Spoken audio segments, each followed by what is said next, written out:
굉장히 궁금하겠죠. 과연 그것이 무엇일까? 여기 써 있는 것처럼 나는 알지 못하지만 나의 주인은 계획이 있다. 나를 만드신 하나님, 조물주는 계획을 갖고 있다. 그래서 우리가 이런 조물주의 계획을 정말로 안다면 행복한 인생이 가능하다는 얘기입니다. 모든 피조물에는 주인의 계획이 있다는 거죠. 자, 우리들이 만드는 것도 마찬가지입니다. 내가 뭔가를 만들 때 계획을 갖고 만듭니다. 그리고 하나님은 사람을 창조한 목적이 있다. 하나님이 이르시되 우리의 형상을 따라 우리의 모양대로 우리가 사람을 만들고, 하나님이 자기 형상 곧 하나님의 형상대로 사람을 창조하시되 남자와 여자를 창조하시고 라고 기록되어 있습니다. 이 원리는 이 세상에서도 똑같죠. 목적 없이 만드는 물건은 없다. 하물며 사람을 만들 때 하나님은 목적 없이 만들지 않았다는 것입니다. 분명한 목적이 있다. 그런데 하나님은 왜 굳이 사람을 만들 때 하나님의 모양대로 만들었을까 하는 거죠. 왜 하나님의 모양대로 만들었느냐. 여기에 굉장히 중요한 비밀이 숨어 있습니다. 그리고 하나님은 왜 남자와 여자를 만들었을까? 그냥 만든 게 아니죠. 깊은 뜻이 있습니다. 이 말씀을 보면 분명히 사람의 창조는 사람을 위한 게 아니라 하나님을 위한 것이다 하는 걸 볼 수 있습니다. 하나님을 위한 창조였다. 그래서 하나님은 하나님과 소통할 수 있는 영으로 만들어서 하나님과 사람이 서로 사귐을 갖고 소통하면서 사랑하면서 지내기를 원하셨다는 것을 성경에 보면 알 수 있습니다. 조물주의 사람 창조 목적이 그렇다면 나는 지금 그렇게 살고 있는가 생각해 봐야 돼요. 나는 왜 태어났는가? 이런 질문을 해보셨나 모르겠어요. 뭐 철학적이라고 말할지 모르겠지만 나는 왜 이 땅에 태어났는가? 그럼 나는 왜 살고 있는가? 나는 왜 돈을 벌고 있는가? 이런 인생의 목표. 창세기 2장 7절에 여호와 하나님이 땅의 흙으로 사람을 지으시고 생기를 그 코에 불어넣으시니 사람이 생명이 되었다. 하나님은 이런 과정을 통해서 하나님은 사람을 만들었습니다. 그런데 우리는 그래서 피조물이죠. 나 스스로 만든 게 아니라 누군가에 의해서 만들어진 피조물인데, 그러다 보니까 자신이 왜 태어났는지를 몰라요. 그리고 어떤 과정을 통해서 이 땅에 왔는지도 모릅니다. 가장 중요한 걸 몰라요. 그냥 살아가고 있어요. 그러다 보니까 내 인생의 목표를 알 수가 없습니다. 알 수가 없다 보니까 그냥 각기 소견대로 남 살아가는 것처럼 그냥 살아가고 있습니다. 중구난방으로. 그런데 하나님께서 사람의 육체를 흙으로 만들었다고 했습니다. 그리고 그 안에 생명 기운이라는 영혼을 하나님께서 불어넣으셔서 결국은 영혼과 육체가 합쳐져서 사람이 된 것이죠. 그러한 피조물인 사람은 스스로를 모릅니다. 하지만 그 피조물을 만드신 조물주 주인 하나님은 알죠. 과정도 정확하게 알고 목적도 압니다. 그렇다면 결국 인생에 대한 해답은 하나님께 있다.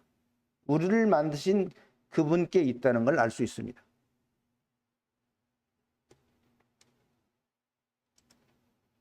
그러면 조물주가 나를 만드신 목적은 무엇이냐?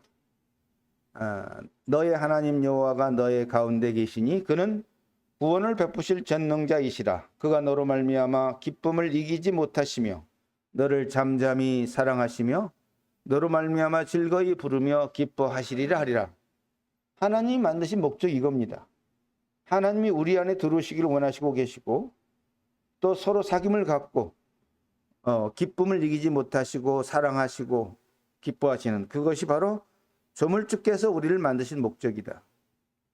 그래서 하나님은 사람을 만드실 때 짐승과는 근본적으로 다르게 만드셨습니다. 그것은 바로 하나님의 형상, 하나님을 닮은 꼴로 만드셨다.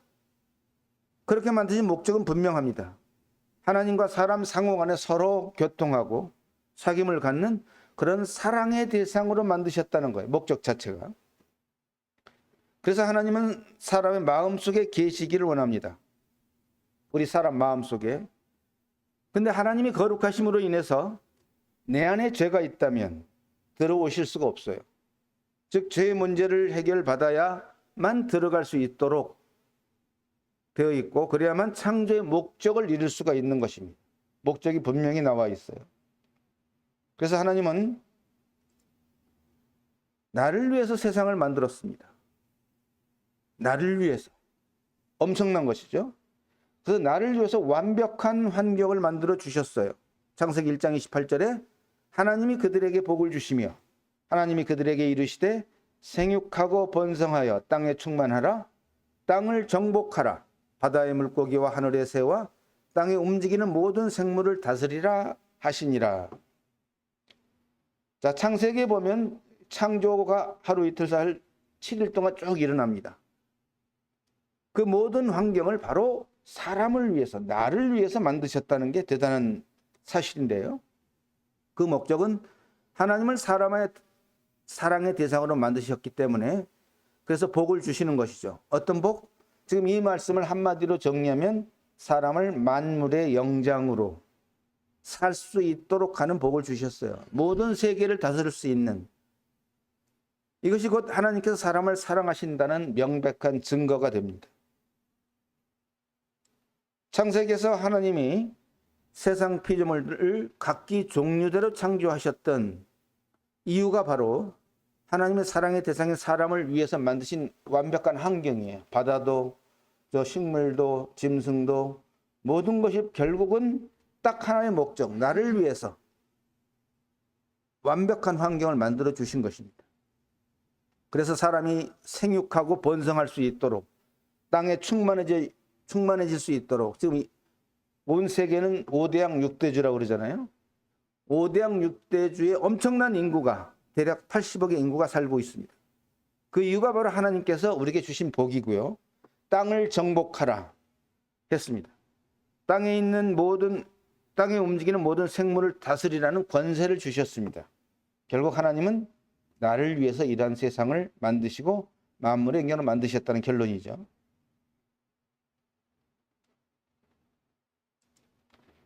나의 생존 자체가 하나님의 은혜다. 지금 내가 숨을 쉬고 있는 거, 지금 내가 걸어갈 수 있는 거, 먹을 수 있는 거, 생존할 수 있는 자체가 은혜입니다. 알고 보면 우주와 그 가운데 있는 만물을 지으신 하나님께서는 천지의 주제시니 손으로 지은 전에 계시지 아니하고 이는 만민에게 생명과 호흡과 만물을 친히 주시는 이심이라. 만약에 하나님이 생명을 주지 않고 호흡을 주지 않고 먹을 식물을 주지 않으면 우리는 못 살아요. 한순간도 모든 생명체는, 사람이나 짐승이나 호흡하는 모든 생명체는 공기가 없으면 못 살잖아요. 호흡하지 못하면 불과 어때요? 몇 분 만에 죽습니다. 생존할 수가 없어. 이 우주에는 수많은 별들이 있죠. 뭐 별의 수를 알 수 없으나 수조 개의 별들이 있습니다. 그 별들 중에 유일하게 공기를 품고 있는 지구, 그 지구에서만 생명체가 살 수 있어요. 호흡할 수 있습니다. 이게 하나님의 은혜입니다. 그리고 사람들이 생존하는데 가장 필수적인 요소가 여기 세 가지가 제시되었죠. 생명, 호흡, 만물입니다. 이 근원적이고 절대적 필수 요건을 오직 하나님이 만드시고 공급한다는 겁니다. 공장에서 만드는 게 아니잖아요. 비록 하나님을 믿지 아니하는 사람들에게도 이런 하나님의 은혜를, 혜택을 주고 있습니다. 그래야만 그들이 살아야만, 다 죽어버리면 하나님을 믿을 사람이 없겠죠. 나중이라도 하나님을 믿을 수 있으니까, 돌아올 수 있으니까. 자, 그렇다면 짧은 내 인생의 목표는 무엇인가 하는 거죠. 시편 90편에 보니까 주께서 그들을 홍수처럼 쓸어 가시나이다. 그들은 잠깐 자는 것 같으며 아침에 돋는 풀 같으니이다. 풀은 아침에 꽃이 피어 자라다가 저녁에는 시들어 마르나이다. 하루살이 인생이죠. 하나님이 보시기에 그렇습니다. 우리의 인생은, 우리는 7, 80년을 산다고 할지라도 하나님이 보시기에 우리의 인생은 매우 짧아요. 하루살이 인생과 같아. 우리도 느끼잖아요. 세월이 빠르다. 다 공감하죠. 그런데 그 짧은 인생을 우리는 무엇을 위해서 살까? 우리의 목표가 뭘까요? 우리는 과연 무엇을 위해서 사는가? 누가 그러죠? 살기 위해서 먹는가, 먹기 위해서 사는가? 이런 근원적인 질문에 답을 하려면 내 인생의 전체적인 측면을 봐야 됩니다. 누가 만들었는지, 나를 만든 목적이 뭔지, 그래야 진정한 인생의 목표를 세울 수가 있어요. 거의 모든 사람들은 인생이 짧다는 것에 동의하죠. 혹시 동의하지 않습니까? 김목화 모치님은 인생이 길어요? 짧대요. 한 90년을 사신 분도 짧다고 말하잖아요. 이건 누구나 마찬가지입니다. 짧습니다. 이게 사실이라면 우리는 이 남은 여생을 어떻게 살아야 현명한 삶이 될까요? 어떻게 살아요? 홍수처럼 쓸어가시는 하나님. 홍수가 지나가면 남는 게 없잖아요. 우리도 죽지 않고 남는 사람 없어요. 다 죽습니다. 그런 짧은 인생을 살아가는 우리들은 누구에게? 모든 생사화복을 가지신 하나님 조물주로부터 현명한 길을 찾아야 됩니다. 그래서 조물주의 계획을 알면 길이 보인다. 그 얘기입니다.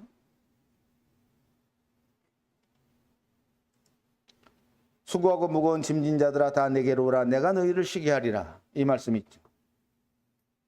우리의 인생에는 누구를 막론하고 각자에게 주어진 무거운 짐이 있어요.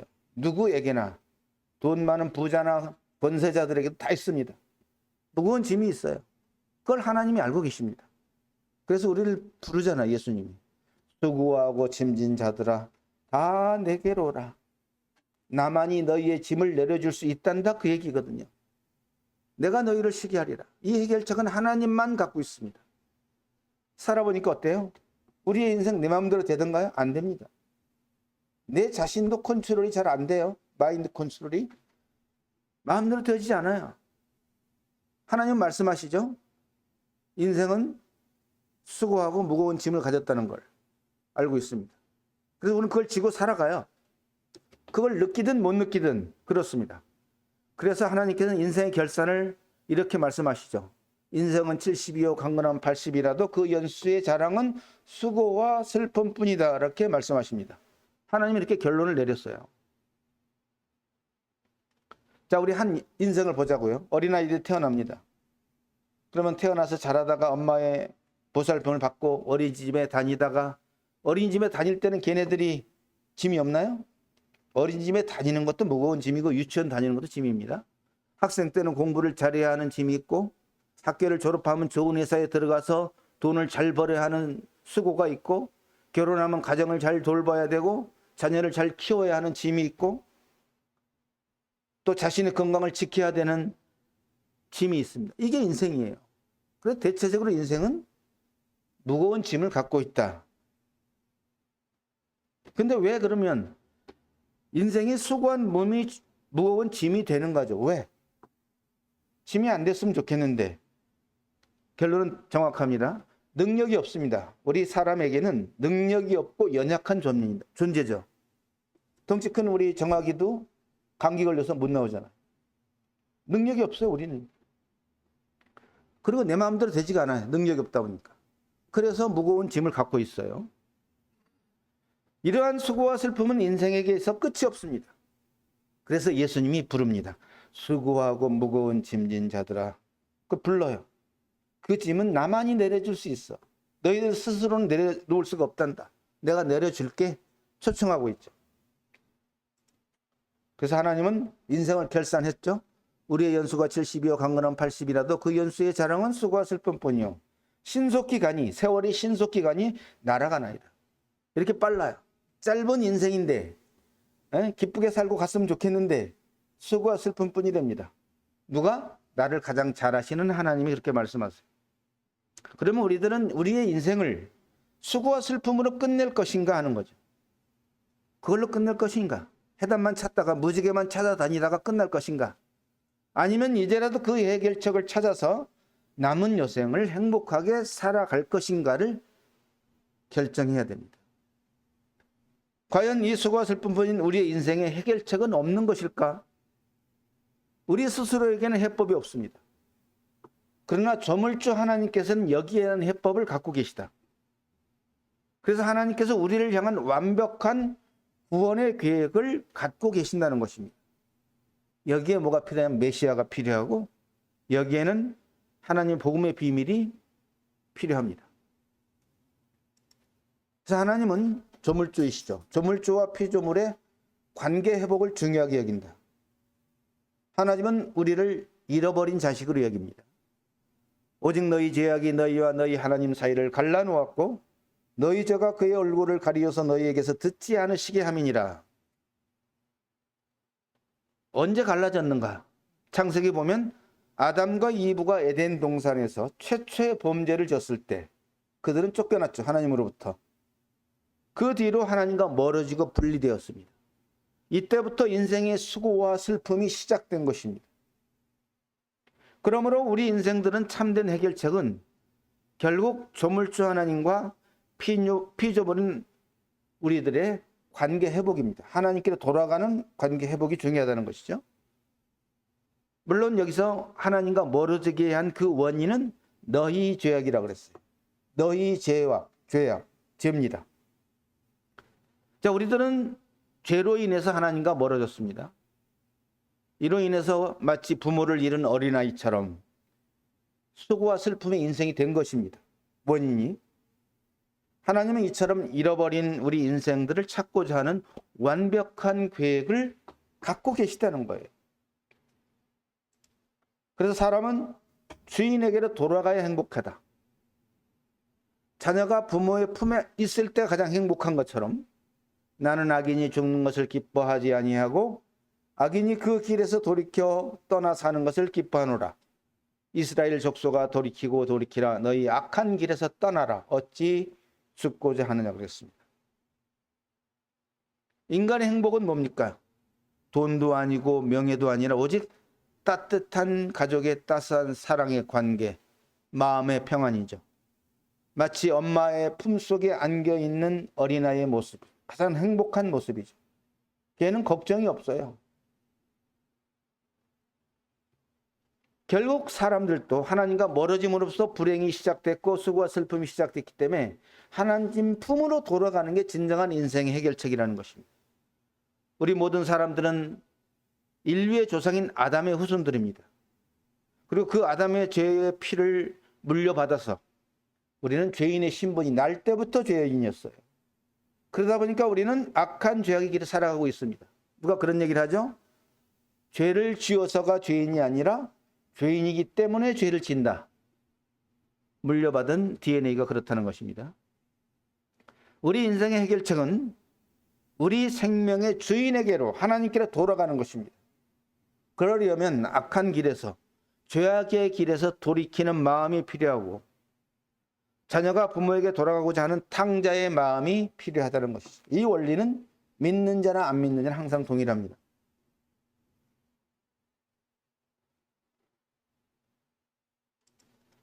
하나님의 뜻은 분명히 있습니다. 내 양은 내 음성을 들으며 나는 그들을 알며 그들은 나를 따르느니라. 내가 그들에게 영생을 주노니 영원히 멸망하지 아니할 것이요 또 그들은 내 손에서 빼앗을 수 없느니라. 그래서 하나님은 우리 사람들에게 자녀들에게 영생을 주는 게 하나님의 뜻이고 목표입니다. 그걸 위한 하나님의 완벽한 계획이 있다는 것이죠. 사람이든 짐승이든 동물의 왕국을 보십시오. 원천적으로 자기 자녀에 대한 사랑은 대단합니다. 하나님도 죄로 인해서 잃어버렸던 자기 자녀를 찾는 것이 목적이고 이것을 위해 예수 그리스도를 이 땅에 보내셨습니다. 그래서 하나님은 죄 가운데 있는 사람을 건져내서 부모와 자녀의 관계를 회복하고 이제는 완벽한 사랑의 계획을 갖고 계시다는 것이죠. 회복될 수 있는 계획을. 그 결과가 바로 영생입니다. 영원한 생명. 죄인이 구원을 받아서 받게 되는 엄청난 은혜의 선물이 바로 영생이고 그 후에는 누구도 하나님의 손에서 자녀를 빼앗을 수 없고 영생에서 멀어지게 할 수 없다는 것이죠. 이런 계획을 하나님 갖고 계시다. 사람은 죄로 인해서 타락한 인생이 되었다. 죄 때문에. 그런데 하나님은 모든 사람이 구원을 받으며 진리를 아는 데 이르기를 원하느니라. 모든 사람은 죄악의 길로 걸어가고 있지만 하나님은 그 모든 사람들을 그대로 가기를 원하지 않고 돌아와서 구원받기를 원하신다고 하셨어요. 모든 사람이 죄를 범하였으므로 하나님의 영광에 이르지 못하더니 모든 사람은 죄인으로 태어나서 죄를 지을 수밖에 없는 존재가 되어서 타락한 세상의 가치관으로 살아가고 있는 것입니다. 하나님은 이러한 죄인들을 구원하여 하나님의 아들의 나라로 옮기고자 하는 완벽한 계획을 세우시고 있는 것이죠. 그래서 하나님의 나를 위한 이런 완벽한 계획이 바로 죄로부터 구원입니다. 그래서 새로운 피조물로 만드시고 나를 하나님의 자녀가 되는 권세를 받게 하시는 것이죠. 타락한 인생에서 건지는 것, 그게 구원이죠. 모든 사람이 구원을 받으며 진리를 아는데 이르기를 원한다. 이 계획을 갖고 지금 진행 중이란 얘기입니다. 사람은 행복을 찾아요, 누구나. 근데 행복을 못 찾는 것은 다른 길로 가고 있기 때문이다. 행복은 왼쪽에 있는데 오른쪽으로 가면 찾을 수 없는 것처럼 죄로 인해서 타락한 다른 길로 가고 있기 때문에 이는 내 생각이 너희의 생각과 다르며 내 길은 너희의 길과 다름이니라. 여호와의 말씀이니라. 대부분의 사람들은 인생의 행복의 원천을 알지 못합니다. 그냥 생각하죠. 돈만 있으면, 권세만 있으면 행복할 것은 생각하지만 그렇지 않다는 것이죠. 마치 무지개를 찾아다니듯. 잡을 수 없는 무지개잖아요. 이 세상에서 분주하게 살아가고 있어, 열심히. 하지만 결코 행복은 손에 잡히지 않는다는 것입니다. 인간의 행복은 눈에 보이는 세상의 권세나 물질이나 출세에 있지 않다는 것이죠. 인간의 행복은 바로 자기 자신의 마음에서 나와야 됩니다. 근데 그 마음에 죄가 가득해서 행복의 출구를 찾을 수가 없는 것이죠. 따라서 사람이 행복을 찾으려면 마음속에서 가리우고 있는 장애물, 즉 죄를 해결받아야 됩니다. 인간은 자신의 죄로 인해서 하나님을 볼 수 없고 섬길 수 없는 존재가 되었기 때문이죠. 타락한 길로 가고 있기 때문이죠. 그런 죄가 막혀있는 이상은 자신의 생각이 하나님의 생각과 다를 수밖에 없어요. 또 자신이 가는 길은 하나님의 길과 다른 길로 가게 돼요. 그러니까 행복을 못 찾, 길이 다른데 어떻게 찾겠어요? 행복은 하나님 안에 있는데. 타락한 길에서 돌이켜야 되는 것이죠. 그래서 하나님은 계획을 세우셨습니다. 나를 찾기 위한 하나님의 계획을 세우셨어요. 누구를 보내서? 구원자 예수를 이 땅에 보내서. 미쁘다 모든 사람이 받을 만한 이 말이요. 그리스도 예수께서 죄인을 구원하시려고 세상에 임하셨다 하였도다. 하나님은 나를 위한 완벽한 계획을 실현하기 위해서 예수를 이 땅에 메시아, 즉 구원자로 보내신 것입니다. 이 메시아는 죄가 하나도 없는 사람이어야 했습니다. 만약에 이 세상에서 우리를 죄에서 구원할 만한 사람이 있었다면 굳이 하나님의 아들이 이 땅으로 오지 않았을 겁니다. 그런데 이 땅에는 죄 없는 사람이 없기 때문에 구원자가 나올 수 없는 것이죠. 그래서 예수를 보내신 거예요. 그리스도 예수께서 이 땅에 오신 목적은 분명합니다. 바로 죄인을 구원하시려고, 하나님 나라로 옮기려고, 하나님과 관계를 회복하려고 오신 겁니다. 구원자로 오셨어요. 그런데 지금 나의 상태는 어떠냐? 내 영혼은 지금 죄로 인해서 죽은 상태이다.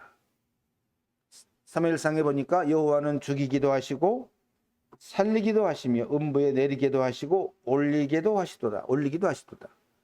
아버지께서 죽은 자들을 일으켜 살리신 같이 아들도 자기 원하는 자들을 살리느니라 했습니다. 자, 여기서 죽음이란 말이 나옵니다. 하나님께서 말씀하시는 죽음의 의미는 우리가 생각하는 죽음의 의미와 좀 달라요. 하나님과 단절되어 있는 끊어진 상태를 의미합니다. 이런 의미에서 모든 사람은 죄인이므로 모든 사람은 지금 하나님께 대하여 영적으로 죽은 상태입니다. 지금 현재 살아서 움직여도 영적으로는 죽었어요. 그렇게 영적으로 죽은 나를 살리실 계획을 갖고 계시다. 하나님은 사람을 만드신 조물주시고 전지전능하신 분이기 때문에 사람을 죽이기도 하고 살리시기도 하는 겁니다. 이처럼 생명을 살리는 능력을 아들인 예수 그리스도에게 부여했습니다. 그러므로 사람이 예수님을 올바르게 믿으면 죄로 인해서 죽었던 영혼이 살아날 수 있다는 의미가 듭니다. 지금 이 땅에 사는 사람들은 죽음이 한 번 오죠. 한 번 죽는 것은 사람에게 정했기 때문에. 근데 죽음 후에 심판이 있다고 하나님은 말씀하시죠. 그 후에는 심판이 있으리니. 그래서 사람이 죽음을 피하지 못하면 심판도 피하지 못해요. 이 말씀을 안 믿어도 이렇게 됩니다. 안 믿어도 죽어요. 안 믿어도 심판이 있습니다.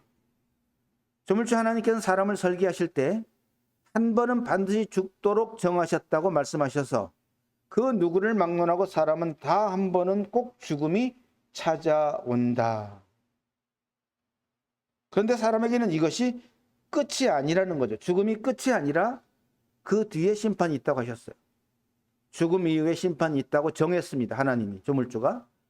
그러므로 누구든지 자기의 죽음을 피하지 못하면 심판도 피할 수 없다는 결론이 되죠. 전도서 11장 9절에 청년이여 내 어린 때를 즐거워하며 내 청년의 날들을 마음에 기뻐하여 마음에 원하는 길들과 내 눈이 보는 대로 행하라. 너 멋대로 좋을 대로 살아라. 그러나 하나님이 이 모든 일로 말미암아 너를 심판하실 줄 알라. 어떻게 해서 살 수 있는 자유를 너에게 주었지만 너가 살았던 그 자유에 대해서, 사용했던 자유에 대해서 이제는 하나님 너를 결산하고 심판할 거야. 그 얘기입니다. 대부분의 인생들은 자신의 마음을 따라서 행동하죠. 자신의 욕구를 따라서 마음에 원하는 길로 눈이 좋아 보이는 대로 행동합니다. 그러나 사람의 모든 선택과 행동에는 책임이 따른다. 사실을 기억해야 됩니다. 하나님이 그렇게 말씀하셨어요. 하나님이 이 모든 일로 말미암아 너를 심판하실 줄 알라. 가보면 안다. 그런데 하나님은 이 심판의 문제를 해결할 계획을 갖고 계시다는 것이죠. 내팽개두지 않고 죄로부터 구원의 길을 갖고 계시다. 하나님은 모든 사람이 구원을 받으며 진리를 아는 데 이르기를 원하신다고 했습니다. 이러한 하나님의 완벽한 계획은 누구에게나 해당이 됩니다. 그렇지만 하나의 여기에 중요한 조건이 있어요. 그것은 바로 자기 자신의 죄를 깨닫고 하나님께 돌아오는 자에게만 해당이 되는 거죠. 자기 죄를 깨닫지 못하는 자는 해당이 안 되고 하나님을 찾아 나오지 않는 자에게는 해당이 안 됩니다. 완벽한 계획도. 즉 자신이 하나님 앞에서 어떤 죄인인지를 깨닫는 사람에게만 구원의 길이 열린다는 사실을 알아야 합니다. 왜냐하면 하나님의 구원은 죄로부터의 구원이기 때문이죠. 하나님은 이미 모든 사람이 구원을 받을 수 있도록 완벽한 계획을 갖고 계실 뿐만 아니라 이 계획은 지금도 현재 진행형이다. 2000년 전이나 예수님 당시나 지금도 그대로 진행되고 있다. 그리고 하나님은 우리 모든 사람에게 신령한 복 주시기를 원하시는 하나님이십니다. 찬송하리로다 하나님, 곧 우리 주 예수 그리스도의 아버지께서 그리스도 안에서 하늘에 속한 신령한 복을 우리에게 주시되 그랬습니다. 하늘에 속한 복을 주신다고 해요. 누구에게? 하나님을 믿는 자들에게. 하나님이 보관하고 계시는 하늘에 속한 신령한 복은 이미 준비가 완료되어 있습니다. 이제 수신자 입장에서, 받는 입장에서 준비가 되면 언제라도 주시려고 기다리고 계신다. 이 신령한 하늘의 복이 나갈 수 있는 창구는 딱 하나입니다. 문이 하나밖에 없어요. 그 문이 누구냐면 예수 그리스도입니다. 이분을 통하지 않고는 결코 다른 길로 하나님의 신령한 복이 나갈 수가 없어요. 그래서 여기서 그리스도 안에서라고 그랬죠. 그리스도 안에서 하늘에 속한 신령한 복을 우리에게 주시되 그랬습니다. 그러면 사람의 입장에서 이 신령한 복을 받으려면 죄의 더러운 옷을 벗고 깨끗한 구원의 세마포로 갈아입어야 된다는 것입니다. 그래서 하나님은 내가 영생을 얻을 수 있는 완벽한 계획을 갖고 계시다. 그래서 내가 현재 가고 있는 멸망의 길에서 영생의 길로 바꾸어주는 그 말씀이 요한복음 3장, 유명한 3장 16절이죠. 하나님이 세상을 이처럼 사랑하사 독생자를 주셨으니 이는 저를 믿는 자마다 멸망치 않고 영생을 얻게 하려 하심이니라. 영생을 얻을 수 있는 완벽한 계획을 갖고 계시다는 얘기죠. 하나님의 계획과 뜻은 분명합니다. 하나님이 직접 만드신 사람들이 멸망이 아니라 영원한 생명을 주시기를 원하는 것이죠. 이것이 바로 사람들을 향한 하나님의 사랑입니다. 모든 사람들은 세상이라는 넓은 타락된 영역에서 지금 죄의 종이 되어서 살아가고 있습니다. 이것은 곧 죄로 인한 멸망의 길로 가고 있다는 의미가 되겠죠. 이런 타락한 인생에서 하나님은 영생을 얻을 수 있는 완벽한 구원의 계획을 갖고 계시다. 사람 편에서 이것을 알고 듣고 믿기만 하면 영생을 얻을 수 있다는 얘기도 됩니다. 자, 오늘 당신을 위한 완벽한 계획을 말씀을 드렸죠. 하나님은 잃어버렸던 나를 찾기 위한 완벽한 계획이 있다. 그리고 하나님은 나의 행복을 위한 구원의 길을 준비하고 계시다. 단 이걸 받기 위해서 하나만 필요하다. 믿음만이 필요하다. 자, 우리가 아무리 좋은 음식을 좋아하는 선물을 내가 받았다고 해도요, 그걸 내가 먹지 않으면 소용이 없잖아요. 아무리 좋은 걸 내가 받았어도 내 것으로 만들지 않으면 소용이 없습니다. 하나님이 정말로 나에게 가장 좋은 선물과 완벽한 계획을 세웠을지라도 수신자가 그것을 믿지 않고 그것을 받아서 내 것으로 취하지 않는다면 그것은 무용지물입니다. 소용이 없어요. 이런 가장 좋은 보물을 우리가 이걸 보물로 표현할 수 있습니다. 보물을 얻으려면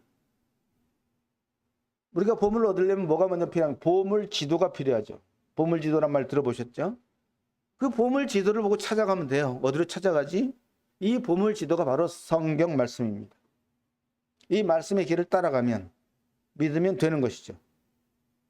자, 수고와 슬픔뿐인 인생, 굴곡지고 어려운 장애물이 많은 우리의 인생길에서 해결을 찾을 수 있는 유일하고도 완벽한 계획이 하나님 손안에 있다. 우리는 그것을 받으면, 내 것으로 받으면 우리는 행복한 인생이 된다는 것입니다. 이처럼 내가 행복해질 수 있는 완벽한 계획을 하나님은 이미 준비해 놓으시고 기다리고 계시죠. 무엇을? 찾아가기를 기다리고 계십니다. 이 보물을 찾아가려면 딱 한 가지만 필요하다고 그랬죠. 곧 믿음입니다. 믿음. 하나님의 말씀을 진실로 받아들이는 믿음. 그 믿음만 있으면 누구나 이 하나님의 완벽한 행복과 계획을 받을 수 있다는 것입니다. 기도하겠습니다. 지금도 살아계셔서 만유를 주관하고 계신 하나님 아버지, 하나님께서 왜 인간을 만드셨는지 말씀해 주셨고, 하나님을 왜 하나님의 형상대로 만들었는지 말씀해 주셨습니다.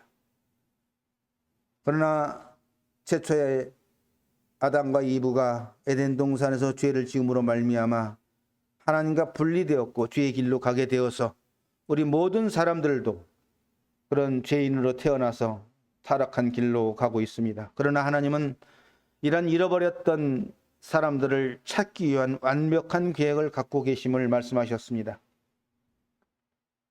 완벽한 구원의 계획을 갖고 계시고 지금도 실행하고 계신 하나님, 참 오늘 말씀을 듣는 모든 영혼들이 진정으로 잃어버렸던 자에게서 참 하나님께로 돌아가는 놀라운 역사가 일어나게 하시고 하나님이 준비하신 완벽한 구원의 계획이 성취되어서 진정으로 행복한 인생으로 마감될 수 있도록 자비와 공의를 베풀어 주시기를 원합니다. 우리 주 예수님의 이름으로 기도드립니다. 아멘.